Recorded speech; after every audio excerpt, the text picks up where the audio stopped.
start with Coach Smart first. He's going to have an opening statement. Please feel free to raise your hand. We'll bring a mic around to you if you have any questions. Reminder for no live streaming, and Coach, it's on you. Thanks, guys. Appreciate you being here. Looking forward to kicking this thing off. Our kids reported for camp last night, but I'll open with some roster and injury updates. On Rara, had a chance to sit down and meet with him face to face Tuesday, which I think was really important, and let him know that he can no longer be a part of the football team. And he understands that, and we wish him nothing but the best moving forward. In terms of injuries and things we have coming into camp, I think I've got a note here from Ron. We've got some guys that are banged up from the summer and just different injuries. Warren Brinson's dealing with an Achilles tendon, so he'll be in and out. It's an opposite one of the one he had in spring, but it's not long. We injected it, and he should be back shortly. Marcus Harrison's dealing with a stress reaction on his foot, should be back shortly. Jordan Hall has a tibia stress fracture that we ended up having to do surgery on. We expect a full recovery. He'll be back hopefully by the first game, but he will be close. Ty Ingram is coming back from an injury that he's dealt with. He's not 100%, but he's close. Smile is able to do some stuff, not everything, but he's almost back. And then Chris Field had a labral repair at the end of spring, so he'll be limited a little bit. Branson will start practice without limitations, but we will have some load management with him. And then Cole Spears dealing with a little bit of mid-foot sprain. But you guys will see most of those guys that I named involved in some way in practice. Some are just completely out, but others aren't. So we're able to bring 120 into camp. I'm fired up about that. That's good numbers for us. As you know, in the future, it won't be that. So we've got good depth in camp, and we're looking forward to creating some mental and physical adversity through the heat and through practices that we can kind of start to form our team. So with that, I'll open it up to you guys. Yeah, Coach, what's something going into camp that you don't necessarily know for a fact about your team that you're hoping to have an answer about prior to the first game? That last statement, what's our response going to be to the mental and physical adversity they face? I don't know that in spring practice you can simulate that. We try to simulate it in the summer conditioning program, but it's not the same as having all these pads on, helmets on, equipment on, and I can't simulate the heat they're going to have with that equipment on. So I don't know how this team's going to respond to when stuff gets hard and stuff gets tough and guys start complaining to each other and they're not running and they're not getting to the ball and practice is tiring. But that's what camp is. Our introduction last night was very deep into why do you have a training camp? What is the purpose of a training camp? It's to build the toughness within our team.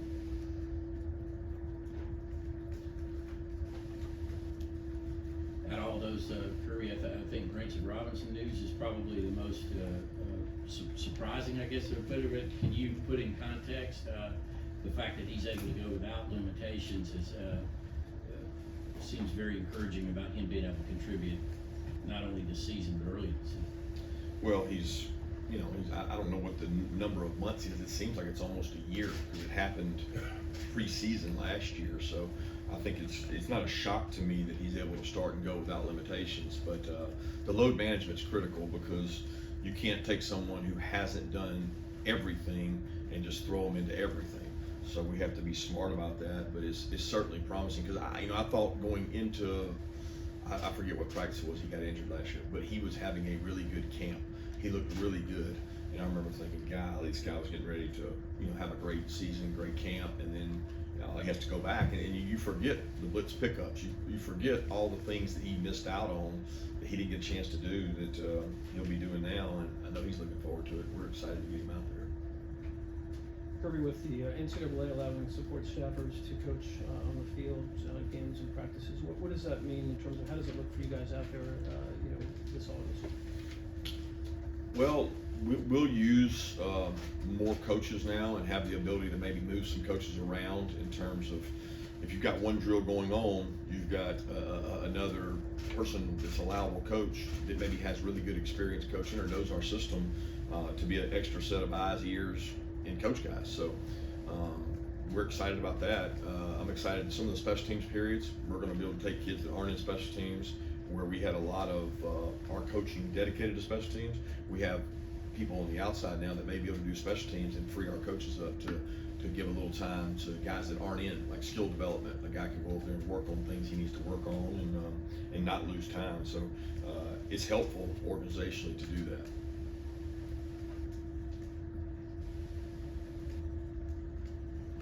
Your team has already been picked first in SEC Media Days, and there's an expectation you will be very high, if not at the very top in preseason rankings. This is not necessarily new for your team the last few years. Does that familiarity help you and your players deal with the expectations that come with these picks? Yeah, I don't feel like we're familiar with it because we just don't pay attention to it. You know, you guys are probably more familiar with it than we are in terms of like, well, that's the expectation. They're going to start the season top 5, or they're going to be predicted to win the East or West when it was there, or they're going to be predicted to win the SEC. I've never honestly paid any attention to it, and we don't talk about it as a team. So the expectation is we're going to develop and worry about today's day and not really, we don't think about that. Coach, over the summer, were you able to identify any team leaders, and do you still operate with a leadership council, and if so, how is that made up? Yeah, we identify with team leaders, and we have groups within our team that are leadership, and I don't divulge what I do individually with players or with a group, but that's something that we've always employed, and we can't develop leadership at the top if you don't start with kids when they enter. And that's part of our school session process. That's part of our leadership training we do, and where we take guys in the summer. And we've definitely started that, and that's very important. And we think it's a key to our success, which is mindset over muscle. Kirby, obviously Rara was one of the veterans in that receiver room. What do you make of this receiver group now that Rara is no longer a part of it? Well, we've got a lot of guys that are pass catchers back. We've got a lot of guys that have played in the Dillon Bell area. Colby for another team's played. Dom's been very successful and got a lot of catches. So, you know, we have depth at the top. I think we've got to find more guys that can contribute in that room. Maybe they haven't had their opportunity. Maybe they're talented and pick things up quickly. You know, we have several guys that came in from the portal with Mike Jackson and London. So I'm looking forward to see the opportunity each one gets to grow and get better, and it really starts today. But I'm fired up about that group because we got a good group of protectors around them, a good quarterback to get on the ball, and a good group of tight ends. Kirby, we're still waiting on a tiebreaker for the SEC who goes to the championship. How much input do coaches have in on that? Zero that I'm aware of. I mean, it's not something that we've talked about or concerned ourselves with. It gets so deep and so far that I think the Big 12 kind of has had that come up, and people have learned from the way they made their tiebreakers, and very little does it get past the first 3 or 4 tiebreakers. Yeah, Kirby, with the defensive line, it seemed like you mentioned several defensive linemen that are dealing with injuries and stuff. Just one, what is the state of that group as you head into camp? And 2, how do you work to, I guess, continue getting more out of guys like Jazir, like Warren, who have been here for so long, it seems like? Well, they have been here a long time. I'm pleased with where they are in terms of Warren's dealing with a little nagging injury that he's dealt with, and he'll push through that. And us has been great. We got to get the young guys ready to play. You never have enough defensive linemen. So just from the jump street, we got some big bodies in that room, but we got some inexperienced big bodies. So it's really important that we establish depth, that we're looking at a potentially longer season, and we have, I want to say it's 4 or maybe 5 new guys, meaning first year with us, because that includes a portal transfer and 4 high school guys that are 300 pounds or greater that haven't played a snap for us. And they will provide our depth in that room, that when guys get injured at that position, they got to be able to step in and play. And that's an area that we got to continue to develop and grow. I mean, everybody does. Nobody has enough of it. Hi, Coach. When looking at all the young DBs on this roster, what's the biggest adjustment they need to make in order to be successful at this level? Well, work ethic, experience, confidence, practice habits. There's a lot of things that go into being able to compete at this level, and some of them already have competed at this level just as a 2 or a 3 in practice, And we put more value in that because maybe you're going against a better guy at Georgia in practice all spring than you may get a chance to go against in the season. So I think they establish confidence in that, and they know and trust that their training is going to carry them. Coach Anthony Evans saw him play a little bit more of a role in the orange role. Just how have you seen him grow in the spring and then coming into the fall? Well, he's gotten a little stronger. He's going to have to continue to work to be competitive and compete every day. He's a guy that we think has great potential, but potential means nothing if you don't actually realize it and push through it. So camp's going to be critical for him to show toughness. You can't play the position he plays on offense without establishing physical toughness, and he's shown the ability to stick his face in there and do things. He's going to be in competition to be one of our returners, so we need him to have a successful camp, and that really doesn't come through wanting to have a successful camp. It comes through the mindset of what it takes to be physical and do your job each and every day, which will be key for him. Kirby, we'll have a chance to talk to Dalen in a little bit. He's coming off his first year as a starter. Just what have you seen from him through this off season, just as he gets ready for this year? Proud of Dalen, his leadership in that room. He's one of the few guys coming back with play experience in that room outside Malachi and Dan, and I think he exudes confidence that maybe leaks over to others, and he sets an example where maybe he followed Kamari's example for a while and learned from those older players. He's got to carry the torch in that room, and I'm excited to see him do it. I would assume Oscar Delp is somebody that you're hoping to get some real good leadership out of. What type of leader is he, and how's he doing, now that he's next man up in that room? He's a leader by action. I mean, he's a kid that's taken a lot of reps here. So everybody will want to compare him and say he's filling Rockbauer's shoes. That's not happening. We're not asking anybody to fill Rockbauer's shoes. We're asking Oscar to be Oscar, which is extremely physical, extremely tough, extremely dependable. I mean, you talk about a guy that I don't know, he's missed a practice since being here. And there's a lot of times that Darnell was out or Brock was out that Oscar took double the load. So his durability has been incredible. He doesn't necessarily have to lead by what he says, although he does speak up. He leads by his actions, and I appreciate his work ethic. What do you hope to get out of Aron Smith this season in terms of, obviously he's had problems in terms of staying healthy and being able to maybe reach his full potential? Well, I think Aron has reached his potential. I mean, he's a guy that's, every time we've needed him to make big plays, he's made a bunch of big plays. I don't think a lot of the health, he can control that. That's not, there's some things you can control, some things you can't. Most of the injuries he's have occurred by circumstance or collisions. So I'm very pleased with where he is. I'm excited of the leadership he showed in that room spring through the summer, and even now he's much more confident in himself, and I think he feels like he and Dylan Bell and Dom are the leaders in that room, and I'm excited to see what he can do with it. Kirby, is anything about camp or in general, are you going to manage things differently considering the schedule this year and the potential of playing 17 games? Yeah, a lot of people have talked about that and discussed it. I don't really know what the camp has to do with that. The NFL has extended their preseason, they've added games to the season, but there's not a lot of changes to the camp. The camp is the camp.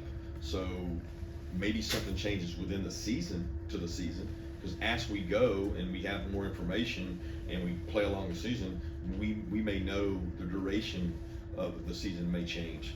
We don't know that for certain right now. What we do know is that we've got a really tough opening opponent and we've got a really tough schedule.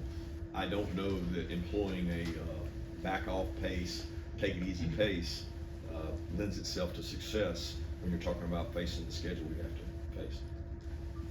Kirby, you look at the running back room, besides Trevor, pretty inexperienced. Just what do you make of the room, especially the guys that aren't quite as experienced as Trevor is? I'm excited about the room. I mean, Rod is a guy that took a ton of reps last year for us in a position of just being here on the team, just getting here, and he's had a great offseason.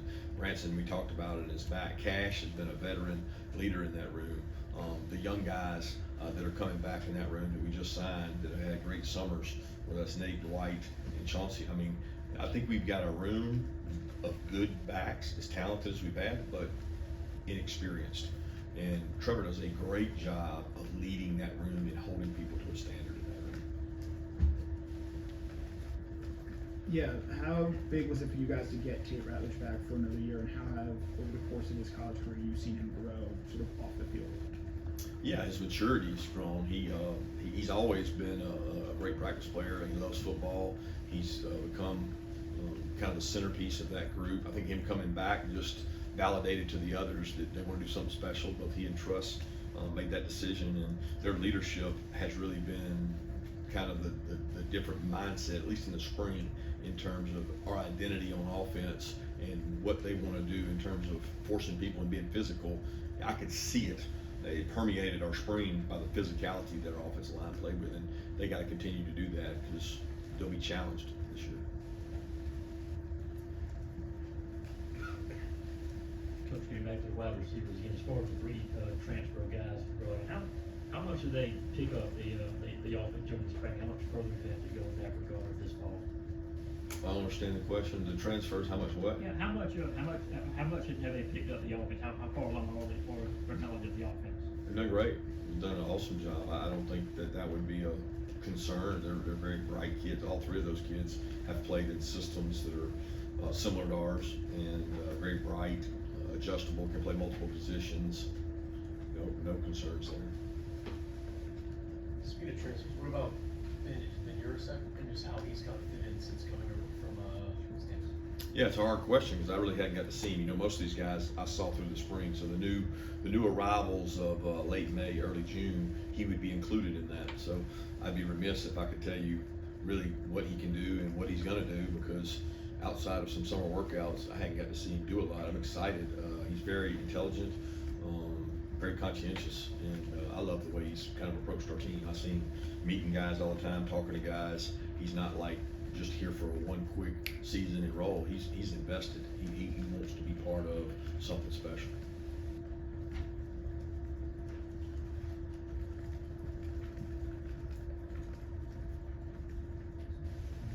Kirby, Andrew had a pretty good outing this morning. How and I know you did a lot of baseball with him this summer, and then Weston played for the state championship in tennis. And stuff. How is it pressure-wise on you watching your kids trying to win games and matches like that? The pressure doesn't equate to what we do day to day and what we do with these kids and what we do with our program and the decisions that go into our games. So I'm awful proud of all my kids, including Julia, and I got to spend a lot of time in recent last month with them, and I appreciate that time that we get away, and you don't get it back. People have told me over and over they're going to be gone before you know it. They're going to be out of the house, and you're going to be wishing you had done more, and I don't have any regrets. So I spent a lot of time with them over the last month. Really. Any more questions?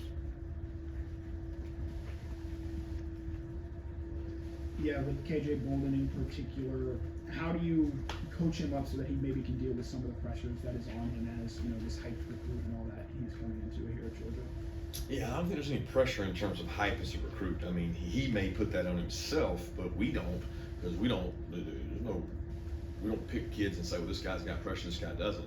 I think we've got to prepare him day to day with intensity. And each day is an opportunity for him to grow and get better. And sometimes freshmen, they can't rise to the occasion that number of times, and they have these off days because they've never had this intensity. He's going to be able to handle that well.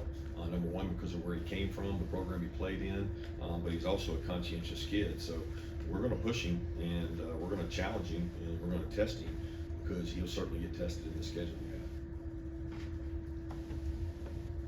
Kirby, why did you want to add Jazir Jackson to your offensive line? You already have a lot of freshmen offensive linemen this year. What do you see in his potential?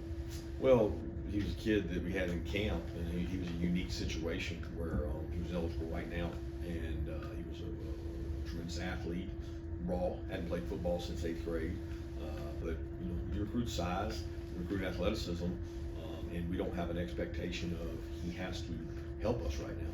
We we have an expectation of he has to grow and get better and develop. And we saw that as a kid that has the ability to be a good football player if he has toughness and all the qualities it takes to play offensive line. Have time for one more question if anyone has it. Okay, thank you, Coach. Thanks.